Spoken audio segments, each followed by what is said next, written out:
Разрушающая сила.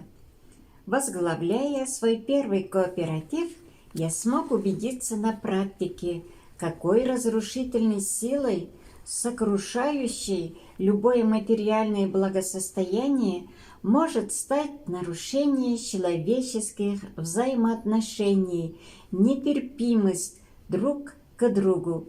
Потом узнал, что именно по этой причине распадаются многие коллективы, а начаться все может из-за пустяка. Так это и произошло в моем первом кооперативе. Расколола его, заодно разрушив и несколько семей. До сих пор не могу понять, как противостоять этой силе, возникающей спонтанно и не поддающейся здравому смыслу.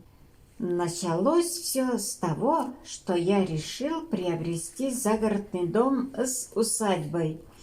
Поручил сделать это исполняющему обязанности завхоза и снабженца кооператива Алексею Мишунину. Он оформил все необходимые документы купли-продажи. Я поехал, посмотрел.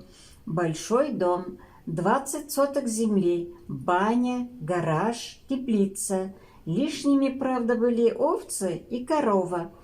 Но Мишунин сказал, что хозяевам нужно было уезжать, и они хотели продать все сразу. Корм для коровы есть. С женщиной из поселка, которая будет приходить доить, он уже договорился. Через день я созвал собрание членов кооператива, сообщил о приобретении, пояснил цель приобретения. Этот дом предназначался для приема гостей, отдыха членов кооператива, проведения праздников. Необходимо было всем вместе все благоустроить в хозяйстве, сделать ремонт в доме, модернизировать кухню. Мужская половина кооператива поддержала идею с большим воодушевлением, но женщины стали о чем-то шушукаться между собой. Неизвестно, кто из них зародил крамолу. Их шушуканье подытожила, взяв слово от имени женщин, моя жена, сказав, что я и мужчины кооператива переступили все мыслимые границы приличия по отношению к женщинам. «Мы наравне с вами в кооперативе работаем», — выступала она. «Потом по дому уборка, на кухне у плиты каждый день с детьми. Вам этого мало? И теперь вы хотите, чтобы мы еще и в этом загородном хозяйстве ишачили? Ремонт делали, а потом приемы ваши, попойки обслуживали?» И понеслось. Женщины выплескивали на мужчин кооператива свои личные, семейные и иные неудовлетворенности. Это я понял, когда одна из них выкрикнула: «Вам только в домина стучат да в телевизор пялиться, а в кооперативе нашем никто из мужчин вообще домино не играл. Это ее муж, пожарник, играл. У нас он не работал». Но особенно понесла жен работников кооператива. Одна вообще с дуру прямо при всех выпалила своему супругу: «От тебя потом да дешевыми сигаретами всегда воняет». Он приму любил курить. «Так теперь еще и навозом будет вонять». Наступила пауза. Муж сдавленно сглотнул воздух, покраснел и произнес: «Я специально навозом пропахну, специально, чтоб ты, похотливая, не лезла ко мне». Она в слезы. Женщина утешать тут же обиженную. И еще сильнее их понесло. Разные обидные слова стали выкрикивать. Женя Колпаков у нас работал, изобретал разные приспособления, увеличивающие производительность, ремонтировал все, что угодно, а не ему. Изобретатели тут у нас есть. Да, после таких изобретателей уборки на год. Они и до политики добрались. Горбачев выступает, а Раиса Максимовна за него все решает. Я объявил перерыв. Думал, что все как-то образумятся. После перерыва все расселись. Внешне сдержанная, но внутренне чувствовалось напряжение. Моя жена от имени женщин с напускным спокойствием, с ехидцей сделала заявление ультиматум. Конечно, если вам хочется загородную резиденцию, пожалуйста, но ни одна женщина туда и ногой не ступит.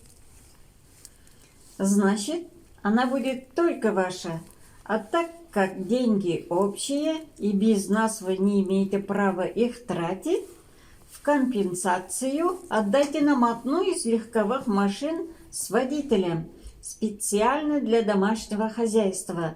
Мы по очереди ею будем пользоваться. Отлично, раздалось со стороны мужчин. Подавитесь, да что угодно отдадим, лишь бы вы там не появлялись. Они мань колхозных найдут в деревне. Да пусть ищут, маньки быстро разбегутся. Кому они нужны? Никто из мужчин, чьи жены работали в кооперативе, домой в этот раз не поехал. Была пятница, и мы отправились на нашу фазенду. Все там осматривали, строили планы по благоустройству. В субботу баньку затопили. Женщина местная по просьбе Мишунина пришла корову подоить.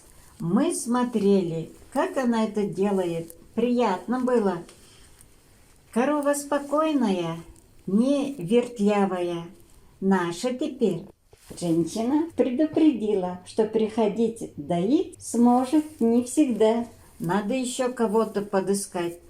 К вечеру в баньке мы помылись, сами себе ужин приготовили. Стол получился отличный. Мишунин рыбу пожарил. Выставили пиво, водку. Сели ужинать. И вдруг слышим «му». Это корова. Встали и пошли в сарай. Время доить, а женщины-доярки нет. Стоим мы, 8 мужчин, перед коровой и не знаем, что делать. Вообще, кто бы объяснить смог, что иногда с людьми происходит при виде животных. Живешь нормально, ни на каких там зверюшек внимания не обращаешь. И вдруг попадаешь в ситуацию, когда появляется в доме зверюшка, кошка, собака или еще кто-то, и вдруг возникают к ней чувства у человека, словно к ребенку. Беспокоишься, переживаешь, откуда это? Может, действительно первый человек, Адам, когда Бог поручил ему определить предназначение всех тварей, смотрел на них, когда определял с любовью, и осталась эта любовь в наследство, сидит где-то глубоко и проявляется время от времени. Так или нет, неизвестно. Только у всех у нас возникло к этой корове какое-то чувство, да и она к нам тоже что-то почувствовала. А от этого вот что получилось. Сережа Ходаков говорит: ей, наверное, молоко вымя разрывает. Надо что-то делать. На Мишунина набросились. Зачем, мол, корову приобрел, и в то же время продавать ее жалко. За день как-то привыкли к ней, как к родной. Корова смотрит на нас грустными глазами, молчит. Потом голову в мою сторону вытянула и промычала. Му! Как-то просяще промычала. И я сказал Мишунину: «Приступай к доению, немедленно, раз приобрел». Мишунин быстро принес подойник, платком повязался, женщиной-дояркой оставленным, и полез через загородку к корове. Нас попросил не уходить, а то мало ли что. Она его подпустила, позволила доить. Мы корове попить принесли, сено подкладываем, хлеба даем. Мишунин доит. Сначала плохо у него это получалось, струйки слабые были, мимо ведра иногда попадали. Потом получше стало получаться. Минут 15 прошло, а струйки все не кончаются. Мишунин почему-то шепотом сообщает: пот мешает. Собрали мы носовые платки, у кого были, и Сережа Ходаков полез за загородку пот у Мишунина со лба вытирать.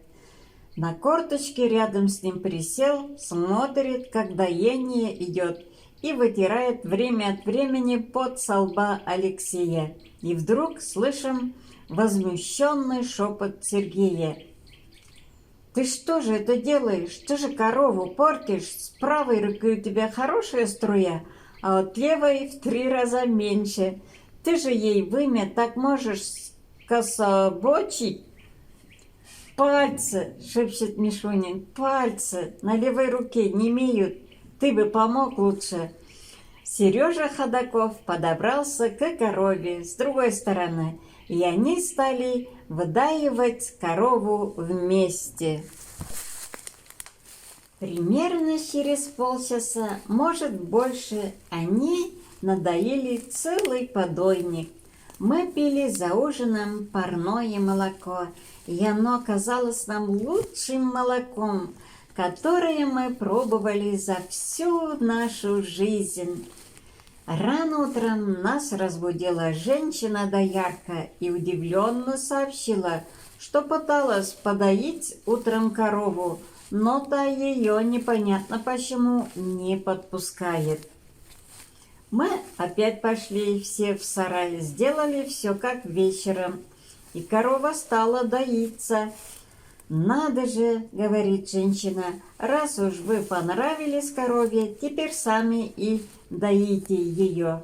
Такое бывает. Одних коровы подпускают, других нет. А наша корова оказалась очень привередливой. Мало того, что она не подпускала никого из нанимаемых нами доярок, так она еще все время требовала во время дойки, чтобы кто-либо из нас у ее морды стоял и подкармливал, разговаривал с ней, а доить должны были сразу двое. Следовательно, на каждую дойку мы по трое должны ходить. Так и распределились по трое. Думали, пока не продадим. Но по поселку быстро разнеслась молва, что корова наша привередливая. Покупатели придут, подоить попробуют, не получается, и отказываются брать ее даже за бесценок. Правда, я еще условие ставил, чтобы не убивали ее на мясо. Мы пригласили ветеринара, а он говорит: «Такое, мужики, бывает. Животное к кому-то привыкнет, другого долго может не подпускать. И что вас угораздило приручить ее к такому?» Ничего он нам толкового не посоветовал, да еще сообщил, что наша корова стельная, беременная, значит. Надо, когда время подойдет, приготовиться к приему родов. Время ветеринар указал примерное. Признаком его приближения будет отсутствие молока. Так как мужчины вынуждены были дежурит по трое, мы много времени проводили на фазенде, и ночевать там приходилось. Убедиться в существовании проблем с коровой наши жены не могли, так как они дали слово, что на фазенду ни ногой, и считали рассказы про корову отговоркой. Женщины и жены, работавшие в кооперативе, совсем потеряли над собой контроль. Стали отпускать шуточки непристойные. Та, что говорила о плохом запахе своего мужа, сказала: «Только таким извращенцам могла попасться такая извращенная корова». Он ей ответил: «Лучше буду всю жизнь доить молчаливую корову, чем слушать твои дурные речи». А потом совсем переехал жить на фазенду. Позже развелся. Женился на деревенской молодой женщине с ребенком. Стал неплохим фермером. Корова перестала давать молоко. Мы по совету ветеринара все приготовили к родам. Но корова родила самостоятельно и без проблем. Родила бычка. Красивого очень. Когда пригласили ветеринара, он посмотрел и сказал: «Надо же, делать ничего не надо. Она сама все сделала. Теперь чистоту только поддерживайте, кормите хорошо». Впоследствии нам удалось отдать в хорошие руки корову и бычка. Мы ходили смотреть, каким красавцем он стал, наш бычок. И с коровой все определилось, и сейчас о ней вспоминается. Интересно, вспоминает ли она нас? С коровой-то определилась, а вот взаимопонимание в кооперативе восстановить не удалось. Тогда я разделил кооператив, организовал еще одну фирму. Сам на зафрахтованном теплоходе стал уходить в длительные коммерческие рейсы по реке Оби на север. В перерывах между рейсами проводил бизнес-туры для российских и иностранных предпринимателей. Для себя отметил, что непременным залогом успеха являются, среди прочего, взаимопонимание в коллективе, вера в способности не только свои, но и каждого. Вера в окружающих умножает любые способности. Предприниматели-гербалайфщики. Лишь по прибытии в московский аэропорт Внуково я осознал, что в моем бумажнике мало денег и нет конкретного плана действий. Работники моей фирмы и семья вряд ли справятся с образовавшимися долгами, и им придется распродавать имущество. А значит, никакой помощи из дома ждать мне не следует. Конечно, выправить положение мог бы я сам, оставшись в Новосибирске. Но для этого необходимо было сосредоточиться на повседневных делах фирмы, что оказалось невозможным после событий в тайге и данного то ли Анастасии, то ли самому себе слова. Трудно сейчас определить воздействие Анастасии или собственная осознанность и желание руководили моими действиями. Я осознал, что разорен. По многочисленным примерам своих коллег мне было известно, в такой ситуации нечего надеяться ни на родственников, ни на друзей, ни на бывших работников. От тебя все будут шарахаться, как от чумы. Можно быть победителем в течение 10 лет и лишь один раз, совершив ошибку, получить презрение и забвение своего окружения. Так было со многими известными предпринимателями. В данной ситуации необходимо надеяться лишь на себя и уметь из, казалось бы, безвыходной ситуации найти выход. Бросив в гостинице сумку со свитером, несколькими рубашками и еще кое-какими мелкими вещами, я отправился бродить по Москве.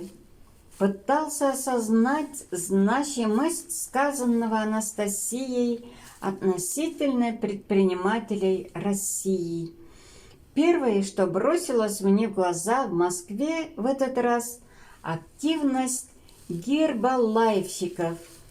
Аккуратно одетые люди на станциях метро в центре столицы усиленно предлагают работу, как они говорят, в одну иностранную фирму. Прохожих завлекают обещаниями больших заработков, возможностью продвижения по службе. О том, что речь идет о Гербалайфе, они и не говорят. Вероятно, потому что в газете «Из рук в руки» в рубрике «Ищу работу» почти каждое объявление заканчивается словами «Гербалайф не предлагать». Но они с табличками «Работа для вас» с помощью раздачи небольших листовок от какой-то иностранной фирмы упорно приглашают на собеседование. Впоследствии я выяснил, что пришедшие на собеседование подвергаются серьезнейшей психологической обработке.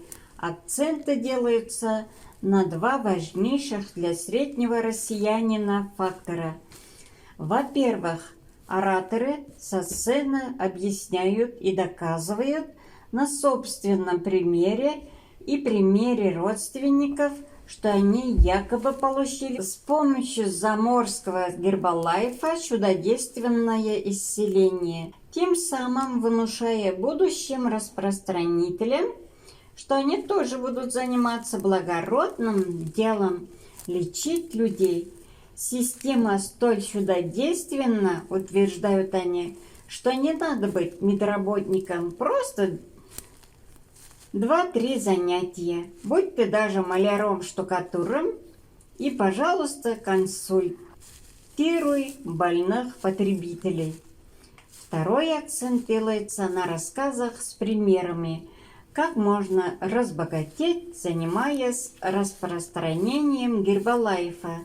Для этого нужно купить сначала за свои деньги хотя бы один комплект, найти человека и в устной доверительной форме доказать ему необыкновенную благодать, если он будет принимать Гербалайф, и продать ему комплект подороже.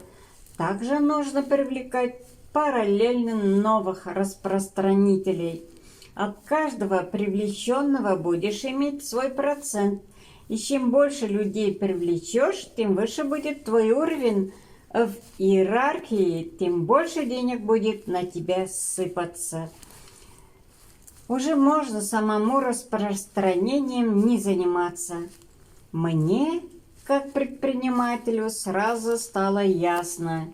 Деньги действительно сыплются золотым дождем, но только на того, кто сидит на самом верху этой пирамидальной системы и на его ближайших сподвижников. Вся длинная цепочка распространителей, разделенных на так называемые уровни, живет за счет того, что каждый уровень делает свою накрутку на сцену. За все платит самый последний, поверивший в чудодейственность данного продукта потребитель.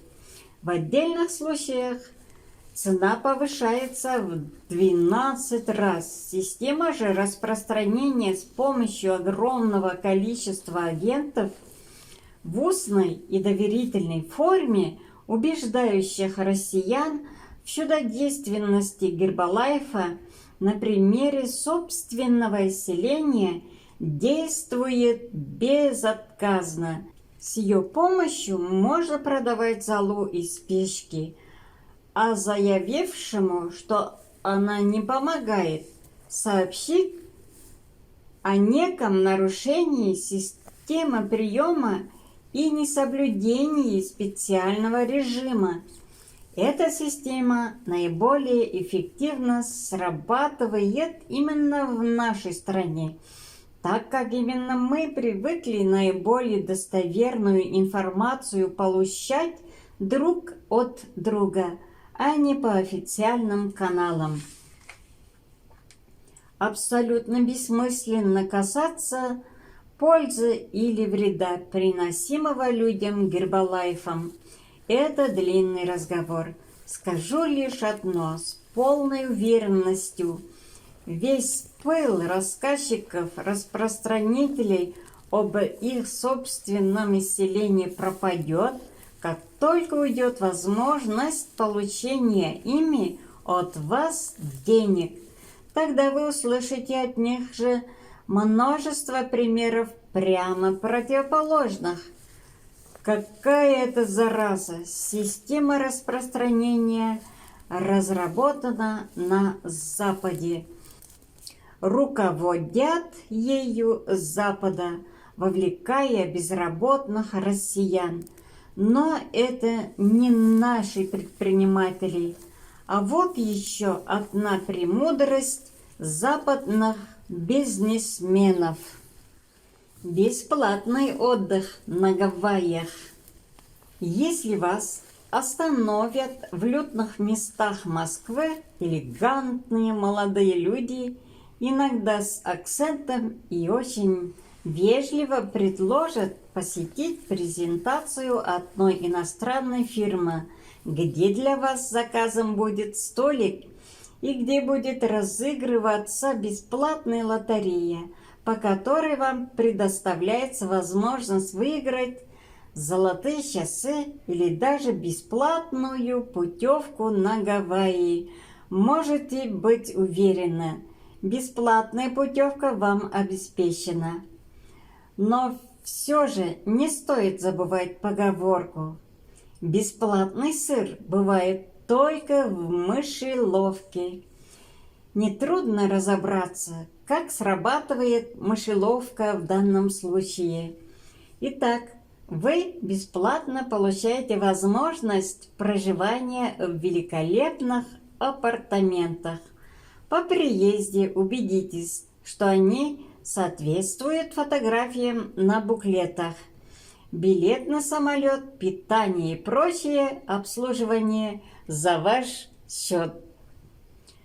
Прожив всего несколько дней, поймете, что день бесплатного проживания обходится вам значительно дороже, чем если бы вы приобрели путевку за полную ее стоимость на другой равноценный курорт. Все очень просто. Ваше бесплатное проживание компенсируется множеством наценок на комплекс услуг и питания. К тому же в эти наценки входит и оплата стоящих на улице агентов, и так называемая бесплатная презентация, и буклетики вам врученные, и прибыль компании. Конечно, для тех, у кого денег достаточно, это ничего не значит, разве только неприятное ощущение одураченности может возникнуть. Ужасно другое, когда наш средний россиянин с небольшим достатком, собрав все накопленное к отпуску за год, клюет на этот блеф. И вместо того, чтобы поехать к своей матери или на один из курортов России, отдает заморским умникам накопленное и проводит качестве дурака 2 недели в апартаментах для дураков. Откуда же у вас такое неуважение к нам, господа заморские? Я смотрел на коммерческие киоски, заполненные импортными товарами, где даже вода продается привозная. Вспоминал, что и на моих теплоходах было то же самое, но почему-то не задумывался, что за этим стоит. Я слушал по радио о сомнительном качестве заполнивших всю страну куриных окорочков, о бутылках с водой, где под красивыми этикетками, сообщающими о целебности и минеральности, для наших магазинов готовят обыкновенную воду из-под крана с сомнительными добавками. Смотрел на огромное количество вывесок, предлагающих подкрепиться хот-догом, будто бы вся Москва и Россия сделала эти резиновые сосиски своим национальным блюдом. И думал, почему раньше не бросалось все это мне в глаза? Я вспоминал, с каким уважением и подобострастием встречали мы в начале перестройки иностранных предпринимателей. Как устраивал я для них на своем теплоходе бизнес-туры по Оби, как сибирские предприниматели старались обеспечить для них сервис. Конечно, среди них разные были люди, но в итоге что же получилось?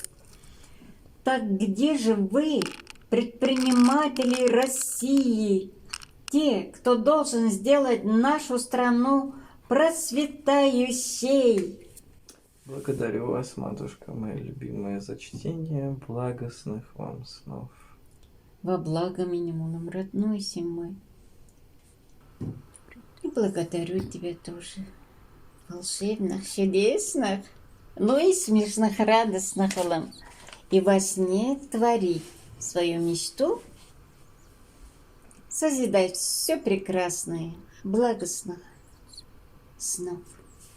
Мой родной сыночек, дорогой, пусть будет солнечное утро, радостное, счастливое настроение ваше и наше, и у всех.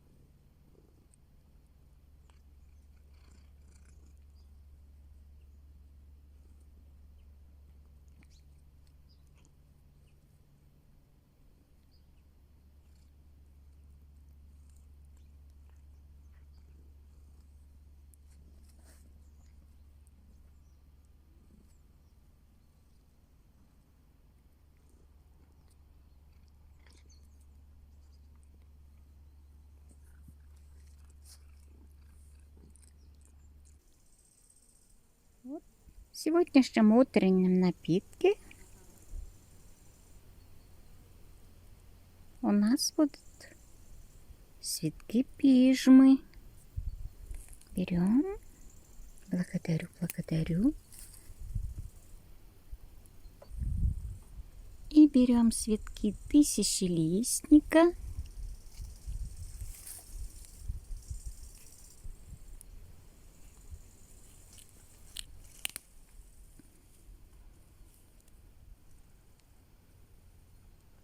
Красота.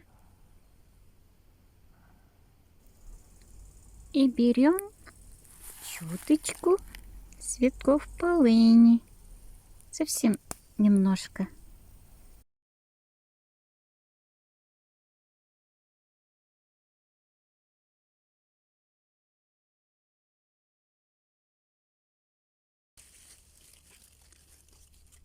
И захотелось мне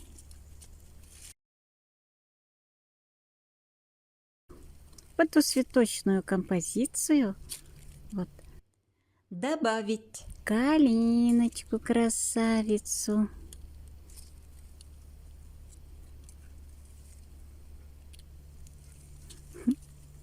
Аппетитный напиток будет.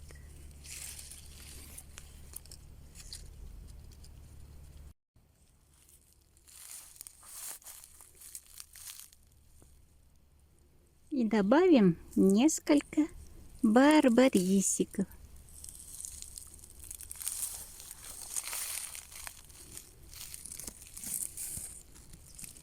Цветочный и ягодный. И черноплотную рябину возьму. Немножко. Благодарю. Одуванчик возьму. Вот.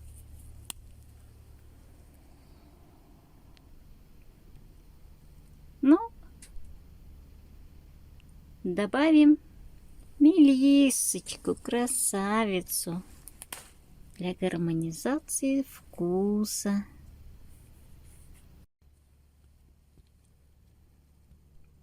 И берем перец острый.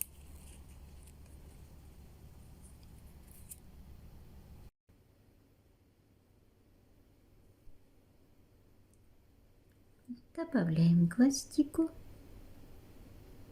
пижма, тысячелистник, перец,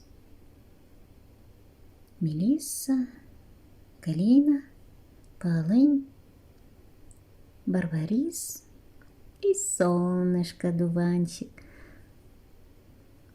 Вот из них напиток. Хотели мы сегодня, наверное, душе и тело так хочет. Для сегодняшней энергии жизни.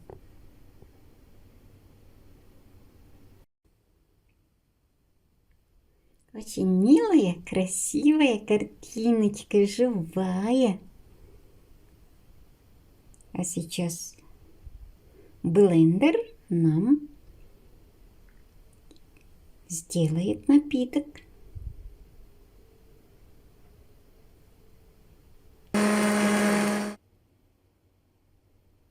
Розовый, любвеобильный, чудесный напиток готов, утренний. Красота!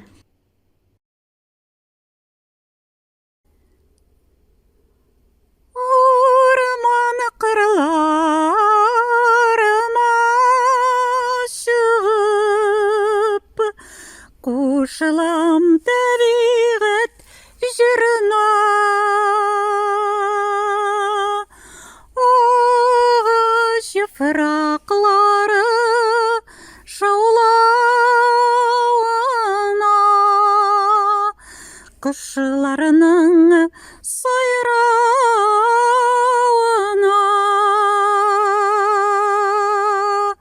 Ağaç yaprakları şaulağına, Kışlarının sayrağına.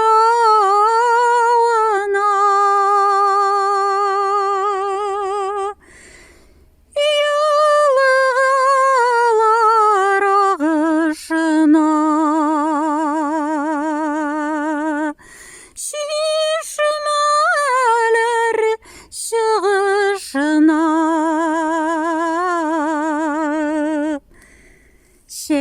Çiçekler matırlığına, Ölenler üsüşüne, Çiçekler matırlığına, Ölenler üsüşüne.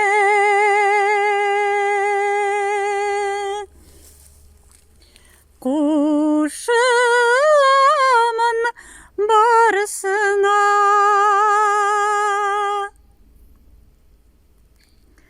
Россия, Россия, святая земля, на добрую жизнь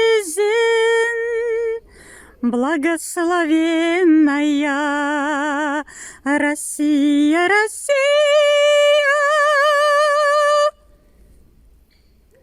живи, процветай, желаю тебе я мир и покой.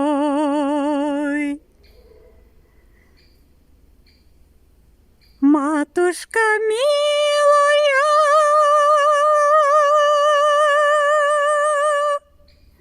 земля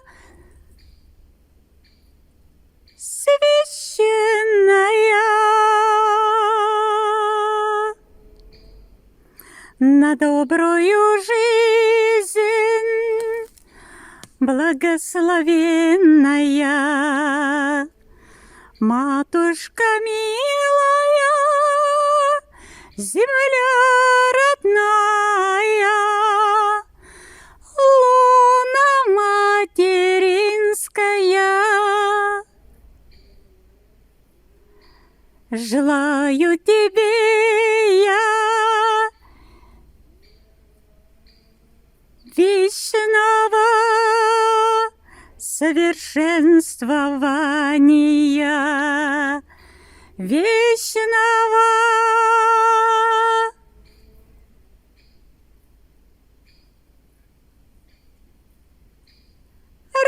радостного, счастливого, совместного сотворения. Вечной, радостной жизни всем на земле, радостной, райской, счастливой земле. Благодарю вас, благодарю вас, благодарю вас всех за все.